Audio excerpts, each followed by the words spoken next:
Telugu audio Bible సంఖ్యాకాండము 15వ అధ్యాయము. మరియు యెహోవా మోషేకు ఇలాగు సెలవిచ్చెను, నీవు ఇశ్రాయేలీయులతో ఇట్లనుము, నేను మీకు ఇచ్చుచున్న దేశ నివాసములలో మీరు ప్రవేశించిన తరువాత యెహోవాకు ఇంపైన సువాసన కలుగునట్లుగా గోవులలోని దానినే గాని గొర్రె మేకలలోని దానినే గాని దహనబలిగానైనను బలిగానైనను తెచ్చి మ్రొక్కుబడి చెల్లించుటకనియో స్వేచ్ఛార్పణగాననియో నియామక కాలమందు అర్పించినది అనియో దేనినైనను మీరు అర్పింపగోరిన యెడల యెహోవాకు ఆ అర్పణమును అర్పించువాడు 30 నూనెతో కలుపబడిన 2 పళ్ళ పిండిని నైవేద్యముగా తేవలను. ఒక్కొక్క గొర్రెపిల్లతో కూడా దహన బలి మీదనేమి పోయుటకై 30 ద్రాక్షారసమును పానార్పణముగా సిద్ధపరచవలెను. పొట్టేలుతో కూడా పడి నూనెతో కలపబడిన 4 పళ్ళ పిండిని నైవేద్యముగా సిద్ధపరచవలెను. పడి ద్రాక్షారసమును పానార్పణముగా తేవలెను. అది యెహోవాకు ఇంపైన సువాసన. మ్రొక్కుబడిని చెల్లించుటకైనను యెహోవాకు సమాధాన బలి నర్పించుటకైనను నీవు దహన బలిగానైనను బలిగానైనను కోడెదూడను సిద్ధపరిచిన ఎడల ఆ కోడెతో కూడా 10 నూనె కలపబడిన 6 పళ్ళ గోధుమ పిండిని నైవేద్యముగా అర్పింపవలెను. మరియు యెహోవాకు ఇంపైన సువాసన గల హోమముగా 10 ద్రాక్షారసమును పానీయార్పణముగా తేవలెను. ఒక్కొక్క కోడితో కూడాను ఒక్కొక్క పొట్టేలుతో కూడాను గొర్రెలలోనిదైనను మేకల్లోనిదైనను ఒక్కొక్క పిల్లతో కూడాను అలాగు చేయవలెను. మీరు సిద్ధపరచు వాటి లెక్కను బట్టి వాటి లెక్కలో ప్రతిదానికిని అట్లు చేయవలెను.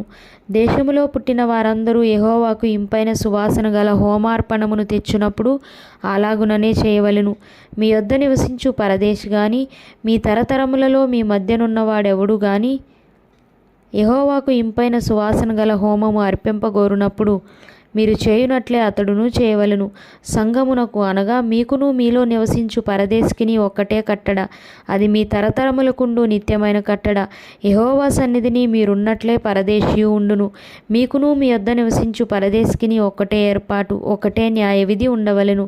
యెహోవా మోషేకు ఇలాగు సెలవిచ్చెను, నీవు ఇశ్రాయేలీయులతో ఇట్లనుము, నేను మిమ్మును కొనుపోవుచున్న దేశంలో మీరు ప్రవేశించిన తరువాత మీరు ఆ దేశపు ఆహారమును తినునప్పుడు ప్రతిష్ఠార్పణమును యెహోవాకు అర్పింపవలెను. మీరు మీ మొదటి పిండి ముద్ద రొట్టెను ప్రతిష్ఠార్పణముగా అర్పింపవలెను. కల్లపు అర్పణములే దాన్ని అర్పింపవలెను. మీ తరతరములకు మీ మొదటి పిండి ముద్దలో నుండి ప్రతిష్ఠార్పణమును యెహోవాకు అర్పింపవలెను. యెహోవా మోషేతో చెప్పిన ఈ ఆజ్ఞలన్నిటిలో అనగా యెహోవా ఆజ్ఞాపించిన దినము మొదలుకొని అటుపైన మీ తరతరములకు యెహోవా మోషే ద్వారా మీకు ఆజ్ఞాపించిన వాటిలో పొరబాటున దేనినైనను మీరు చేయకపోయినప్పుడు అది సమాజమునకు తెలియబడని ఎడల సర్వ సమాజము యెహోవాకు ఇంపైన సువాసనగా నుండుటకై దహనబలిగా ఒక కోడెదూడను, విధి చొప్పున దాని నైవేద్యమును దాని పానీయార్పణమును పాప పరిహారార్థ బలిగా ఒక మేకపిల్లను సిద్ధపరచవలెను. యాజకుడు ఇశ్రాయేలీయుల సర్వ సమాజము నిమిత్తము ప్రాయశ్చితము చేయవలెను. తెలియకయే దాని చేసెను గనుక క్షమింపబడును. వారు పొరబాటున చేసిన పాపములను బట్టి తమ అర్పణమును అనగా యెహోవాకు చెందవలసిన హోమమును పాప పరిహారార్థ బలిని యెహోవా సన్నిధికి తీసుకొని రావలెను. అప్పుడు ఇశ్రాయేలీయుల సర్వ సమాజమేమి వారి మధ్య నివసించు పరదేశి ఏమి క్షమాపణ నొందును. ఏలయనగా ప్రజలందరూ తెలియకయే దాని చేయుట తటస్థించెను. ఒకడు పొరబాటున పాపము చేసిన ఎడల వాడు పాప పరిహారార్థ బలిగా ఏడాది ఆడు మేక పిల్లను తీసుకొని రావలెను. పొరబాటున యెహోవా సన్నిధిని దాని చేసెను గనుక తెలియకయే పాపం చేసిన వారి నిమిత్తము యాజకుడు ప్రాయశ్చితము చేయును. వారి నిమిత్తము ప్రాయశ్చితము చేయటం వలన వాడు క్షమాపణ నొందును. ఇశ్రాయేలీయులలో పుట్టినవాడే గాని వారి మధ్యను నివసించు పరదేశియే గాని పొరబాటున ఎవడైనను పాపం చేసిన ఎడల వానికిని మీకును విధి ఒక్కటే ఉండవలెను.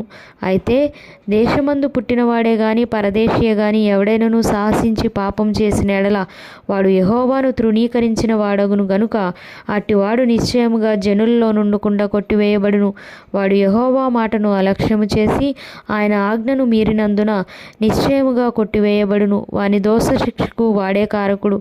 ఇశ్రాయేలీయులు అరణ్యంలో ఉన్నప్పుడు ఒకడు విశ్రాంతి దినమున కట్టెలు ఏరుట చూచిడి. వాడు కట్టెలు ఏరుట చూచిన వారు మోషే యొద్దకును అహరోను నొద్దకును సర్వ సమాజము నొద్దకును వారిని తీసుకొని వచ్చిరి. వానికి ఏమి చేయవలెనో అది విశదపరచబడలేదు గనుక వానిని కావలిలో ఉంచిరి. తరువాత యెహోవా ఆ మనుష్యుడు మరణశిక్ష నొందవలెను.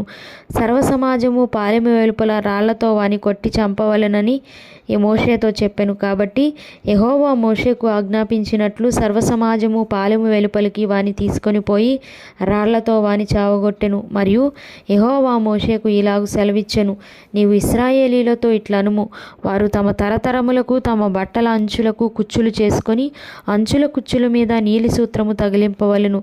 మీరు నా ఆజ్ఞలన్నిటినీ జ్ఞాపకము చేసుకొని మీ దేవునికి ప్రతిష్ఠితులై ఉండునట్లు మునుపటి వలె కోరిన వాటిని బట్టి చూసిన వాటిని బట్టి వ్యభిచరింపక దాన్ని చూచి యెహోవా ఆజ్ఞలన్నిటినీ జ్ఞాపకం చేసుకొని వాటిని అనుసరించుటకే అది మీకు కుచ్చుగా నుండును.